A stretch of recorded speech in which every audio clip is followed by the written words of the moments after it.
बिस्मिल्लाहिर्रहमानिर्रहीम। अस्सलामु अलैकुम वरहमतुल्लाहि वबरकातुहू। ज़ीशान व्लॉग यूट्यूब चैनल की तरफ से खुश आमदीद। उम्मीद करता हूँ कि आप सब खैरियत से होंगे। अल्लाह पाक आपको अपने हिफ्ज़ व ईमान में रखे और सेहत कामला अता फ़रमाए, आमीन। तो आज की वीडियो स्टार्ट करते हैं। आज जनाब सैयद आरिफ हैदर जैदी साहब लेक्चर दे रहे हैं क्लास 9th को। तो आज हमने उनका लेक्चर अटेंड करना है, तो आओ चलते हैं।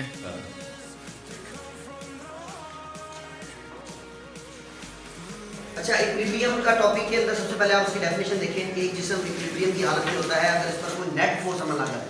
सबसे पहले आपको ये पता होना चाहिए कि नेट फोर्स क्या है। देखिए, नेट का इंग्लिश में आप इसको कह सकते हैं टोटल। अब जैसे देखिए ये बॉटल पड़ी हुई है, इसके ऊपर कितनी फोर्सेस अमल कर रही है? दो, एक इसका वजन और एक जो टेबल का नॉर्मल रिएक्शन है, ठीक है। लेकिन वो दोनों किस डायरेक्शन में? ऑपोजिट, तो उनको कहेंगे अनलाइक पैरेलल फोर्सेस। यानी कि जो उसका वजन है वो डाउनवर्ड एक्ट कर रहा है और जो नॉर्मल रिएक्शन है उसका वो ऊपर की तरफ, तो दोनों एक दूसरे को कैंसिल कर रही है। तो इसके ऊपर फोर्सेस हैं, लेकिन नेट फोर्स क्या है? सिफर। यानी कि दोनों का जो मजमूआ है, ठीक आप ऐसा को पकड़ ले, एक बंदा इधर को फोर्स लगाए 5 न्यूटन की, एक बंदा दूसरी साइड पे फोर्स लगाए 5 न्यूटन की, ये हरकत करेगा। तो फोर्सेस तो हैं, लेकिन नेट फोर्स क्या है? 0, ठीक है। तो इसका मतलब है इक्विलिब्रियम में अगर कोई जिस्म है तो उसके ऊपर नेट फोर्स 0 है, फोर्स 0 नहीं है, ठीक है। तो इसका मतलब है कि इसके ऊपर दो बंदों ने फोर्सेस लगाई, ठीक है, तो इसका जो रिजल्ट है वो क्या आया? 0। तो फिर आप कहेंगे कि ये इक्विलिब्रियम है। अगर under the action of that force ये हरकत करता है तो फिर ये इक्विलिब्रियम में नहीं है। अच्छा, आप ये देखिए कि दो चीजें हैं। क्या अब ये मैंने आपको जो मेन पॉइंट जानना है कि क्या हर चीज जो रेस्ट में होगी वो इक्विलिब्रियम में होगी? हर वो चीज जो रेस्ट में होगी वो इक्विलिब्रियम में होगी। लेकिन हर वो चीज जो इक्विलिब्रियम में होगी जरूरी नहीं कि वो रेस्ट में हो। मतलब टॉपिक आज हमारा इसी के लिए है, ठीक है, कि हर वो चीज जो रेस्ट में है वो किसमें होगी? इक्विलिब्रियम में। लेकिन हर वो चीज जो इक्विलिब्रियम में हो जरूरी नहीं कि वो रेस्ट में हो, ठीक है। यानी एक साइड ठीक है, दूसरी जरूरी नहीं है। ये बात समझिए आपने। इसलिए इक्विलिब्रियम की जो है ना वो एक जो एग्जाम है वो दो है।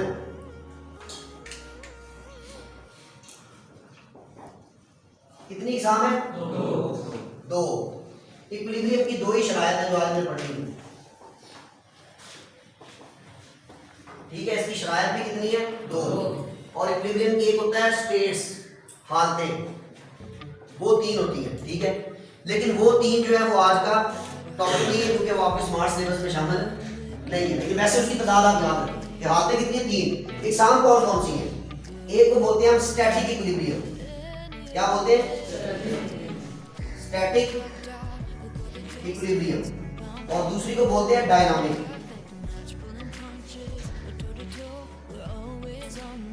इसको समझने के आप ये देखिए कि मैंने कहा कि ये बॉटल जो है ये इस टाइम किसी इक्विलिब्रियम में स्टैटिक में है कि इसके ऊपर फोर्सेस लग रही हैं लेकिन ये हरकत नहीं कर रहा, लिहाजा ये रेस्ट में भी है और इक्विलिब्रियम में भी है। तो जब जिसम रेस्ट में भी हो और इक्विलिब्रियम में भी हो तो उसी काइंड को कहते हैं स्टैटिक इक्विलिब्रियम। लेकिन अब आप कहेंगे कि हरकत करता हुआ जिसम भी इक्विलिब्रियम में हो सकता है।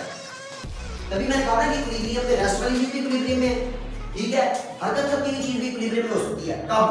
ठीक है, देखिए अगर एक जिस्म है वो नीचे गिर रहा है तो आपने देखा नहीं वो पैराशूट को छलांग लगा देते हैं जहाज से, ठीक है। तो क्या होता है कि वो कभी वो तेजी से नीचे आ रहे हैं, कभी क्या हो रहा है, कभी क्या, लेकिन जो ही वो पैराशूट खोलते हैं तो एक फोर्स अपवर्ड उन पे लगना शुरू होती है, वजन उनका नीचे आ रहा है।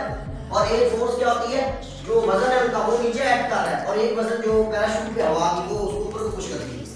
फिर वो क्या होता है कि वो दोनों फोर्सेस एक दूसरे से कैंसिल हो जाती है और फिर जो एक ही वेलोसिटी से वो नीचे उतर रहा होता है उसको बोलते हैं टर्मिनल वेलोसिटी। यानी एक फिक्स वेलोसिटी से वो क्या होता है? नीचे आ रहा है, यानी कि उसकी स्पीड में इजाफा नहीं हो रहा होता, ठीक है।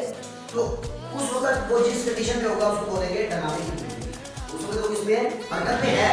इसी तरीके से आप जो है वो हरकत कर रहे हैं यूनिफॉर्म मोशन, यानी कि आप एक्सेलरेशन नहीं कर रहे, ठीक है, एक्सेलरेशन नहीं कर रहे, तो आप इसमें कराएंगे इक्विलिब्रियम में कराएंगे, चाहे हरकत कर रहे हैं, ठीक है। आप एक मोटरसाइकिल पे बंदा जा रहा है 20 किलोमीटर फी घंटे की रफ्तार से, ठीक है, 15 मिनट बाद, 25 मिनट के बाद, 30 मिनट के बाद, घंटे के बाद स्पीड उसकी एक जैसी है, वो एक्सेलरेशन नहीं कर रहा, तो वो इक्विलिब्रियम में कराएंगे, ठीक है। तो इस तरह की जो इक्विलिब्रियम होगी जिसमें हरकत है वो भी इक्विलिब्रियम है, लेकिन कब? जब एक्सेलरेशन जीरो है।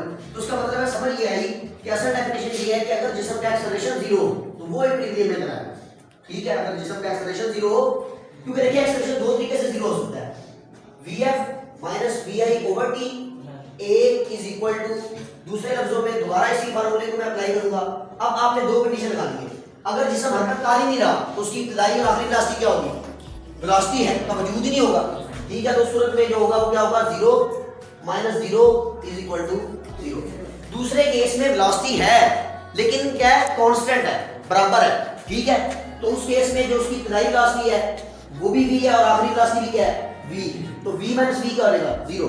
इसका मतलब है जब वेलोसिटी हो या ना हो तब भी एक्सेलरेट, और जब वेलोसिटी सॉरी ना हो तब भी एक्सेलरेशन जीरो, और अगर वेलोसिटी हो और कांस्टेंट हो तब भी एक्सेलरेशन जीरो। अब एक तीसरा केस होगा कि वेरिएबल वेलोसिटी यदि कम ज्यादा होगी तो वो जिस्म कभी भी इक्विलिब्रियम में नहीं चलाएगा। इसका मतलब तीन चीजें आपको पता लगी, रेस्ट में अगर जिस्म है तो वो इक्विलिब्रियम में, यूनिफॉर्म मोशन से कर रहा है तो इक्विलिब्रियम में है, और अगर वो जिस्म वेरिएबल मोशन से हरकत कर रहा है यानी कि उसकी वेलोसिटी चेंज हो रही है तो वो इक्विलिब्रियम में नहीं है। तो इसका मतलब है, इसको समराइज करें तो दो केस बनते हैं, a जीरो और a नॉट जीरो। तो बताएं इक्विलिब्रियम का कौन सा केस है? ऐसा। ठीक है, this case is belong to equilibrium, और ये जो केस होगा जिसमें एक्सेलरेशन जीरो नहीं है ये किस में बिलोंग करेगा? ठीक है, ये इक्विलिब्रियम में नहीं होगा। तो तभी मैंने कोई जुमला कहा था कि हर वो जिस्म जो रेस्ट में है वो इक्विलिब्रियम में है, लेकिन हर वो जिस्म जो इक्विलिब्रियम में जरूरी नहीं कि वो रेस्ट में हो, वो हरकत में भी हो सकता है, क्योंकि इक्विलिब्रियम में मैंने दो होता है। ठीक है, तो ये इसकी डेफिनेशन है, इसको आप अंडरस्टैंड कर लिया। नेक्स्ट अब हम चलते हैं, ये हो गया इक्विलिब्रियम क्या है और उसकी इकसाम क्या है। नेक्स्ट चीज जो हम डिस्कस करेंगे वो है इक्विलिब्रियम की शराइत, कि कब कोई जिस्म इक्विलिब्रियम में होगा, तो वो दो शराइत पूरी करता है। ठीक है, तो वो कौन कौन सी है?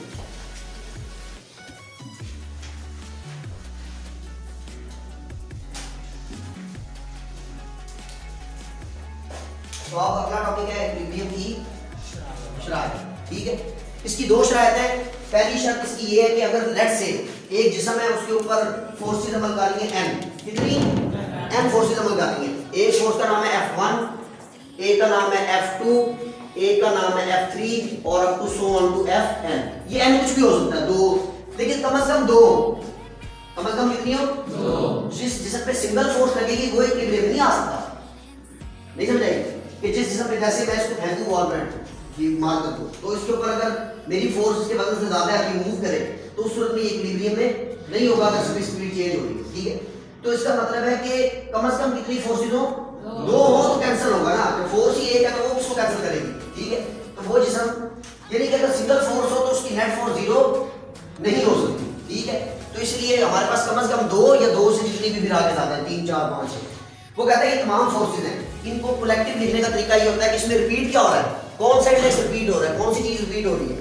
F। उसका मतलब F को लिख देंगे। उसके बाद आप ये देखेंगे कि अगर हमने इनको जमा करना है लेट से F1 प्लस F2 को Fn, तो दूसरी चीज जमा रिपीट होगी। ठीक है, तो जमा को इकट्ठा लिखने का तरीका है सिग्मा। ठीक है, जमा को इकट्ठा लिखने का क्या तरीका है?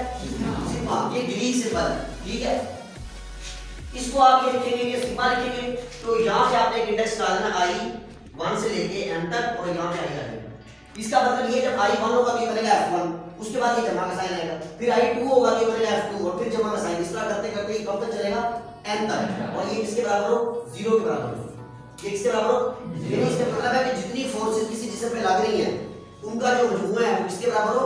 0 के बराबर हो। वो जिस्म इक्विलिब्रियम में कहलाएगा, वो जिस्म इक्विलिब्रियम में कहलाएगा। ठीक है, लेकिन वो कहता है इसके ऊपर भी दो शराइत हैं कि इसके कितने कंपोनेंट हमने कल पढ़ा था, Fx और Fy। तो उसका मतलब है हर फोर्स के दो कंपोनेंट हैं। हर फोर्स के कितने? दो। तो आपने ये बताया कि ये टोटल फोर्सेस n हो, कंपोनेंट्स की तादाद कितनी बनेगी? एक फोर्स के दो हैं तो n फोर्सेस के कितने होंगे? उनकी तादाद कितनी होगी? दो कैसे? वो तो एक फोर्स का है। अगर n फोर्सेस हैं, हर एक के दो दो हैं, तो नेट रिजल्ट को क्या कहेंगे कि टोटल कंपोनेंट्स कितने होंगे? 2n कंपोनेंट्स होंगे। ठीक है, कितने कंपोनेंट्स होंगे? 2n। देखिए अगर आपके पास 4 फोर्सेस हैं तो आप ये पुट करें 2 into 4 वो कितने हो जाएंगे? 8। अगर आपके पास 6 फोर्सेस हैं तो 6 into 2 कितने हो जाएंगे? 12। अच्छा, इसमें से आधे होंगे x कंपोनेंट और आधे होंगे y। तो कहता है कि अगर ये 0 है तो इसका सम भी अलग-अलग 0 का x कंपोनेंट, फोर्स 2 का x कंपोनेंट और x component is equal to 0 होना चाहिए। ठीक है, इसी तरीके से फोर्स 1 का y कंपोनेंट, फोर्स 2 का y कंपोनेंट और फोर्स का y का n कंपोनेंट, ये अलग से जीरो होना चाहिए। इसको इकट्ठा कैसे लिखेंगे? उसी तरीके से sigma fx is equal to 0 और इसको लिखेंगे sigma fy is equal to 0। अब ये देखिए वो कहता है x डायरेक्शन की फोर्स हमेशा x को कैंसिल करेगी, यानी कि अगर आपके पास एक केस है कि ये एक फोर्स इधर को डायरेक्टेड है किधर को, ये किसी सूरत में एक दूसरे को कैंसिल नहीं कर सकती। वजह क्या है?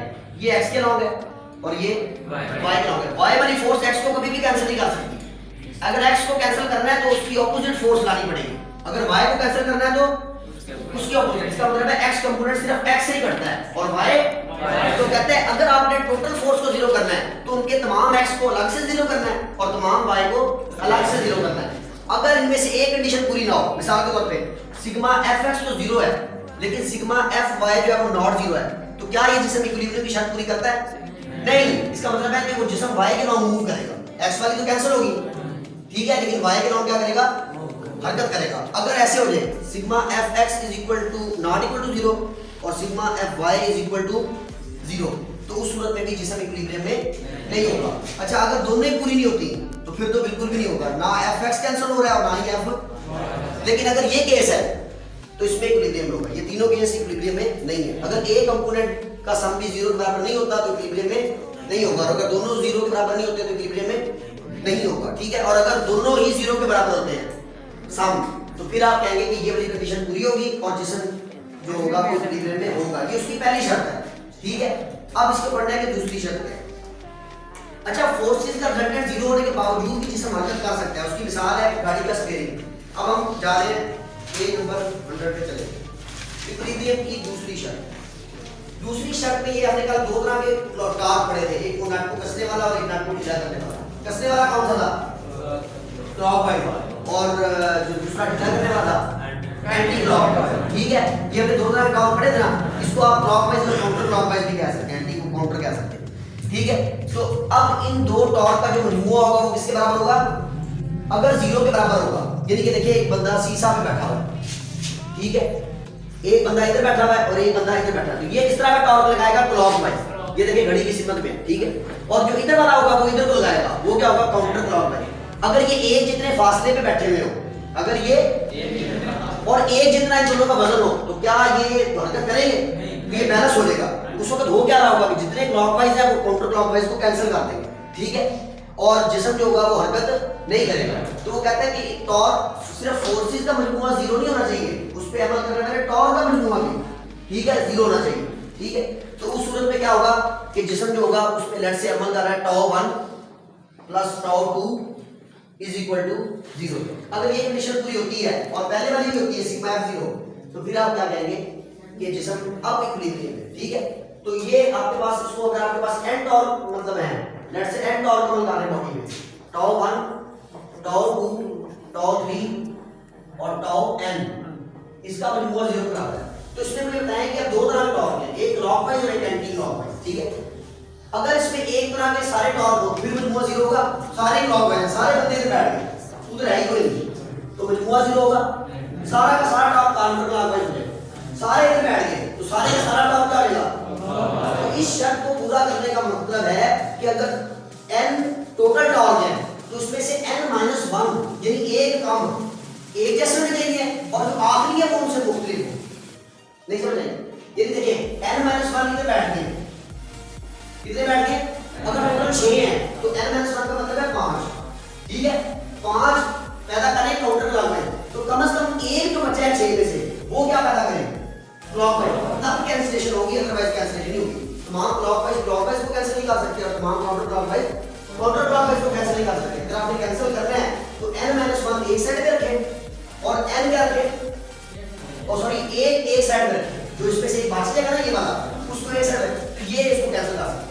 बाकी आप इसको ये भी दे सकते हैं n-2 n-3, तो जो 2 बच गए वो इधर आ गए, जो 3 बच गए, तो अगर लेट से n6 है तो n-3 के मुताबिक कितने इधर होंगे और कितने इधर होंगे? 3 उधर और 3 इधर। और अगर ये टॉर्क एक दूसरे को कैंसिल कर देते और जिस्म हरकत नहीं कर रहा तो वो इक्विलिब्रियम में कहलाएगा, वो इक्विलिब्रियम में कहलाएगा। तो इसको कहेंगे sigma tau is equal to 0। इसको इकट्ठा करके लिखेंगे। रिपीटेड इंडेक्स क्या है? टाउ, और उसके ऊपर आ जाएगा सम, और वही i1 से लेके n तक, और इसका सम किसके बराबर हो? 0। तो उसका मतलब है कोई जिसम तब इक्विलिब्रियम में कराएगा तो वो ये शर्त भी पूरी करे और ये भी। अब इसको देखें, अगर वो ये वाली पूरी करता है और ये वाली पूरी नहीं करता तब भी वो इक्विलिब्रियम में नहीं है, ठीक है, तब भी वो इक्विलिब्रियम में नहीं है। तो लिहाजा इक्विलिब्रियम में होने की शर्त ये है कि वो इन दोनों शराइत पर पूरा हो जाए, sigma f is equal to 0 और sigma tau is equal to 0, ठीक है।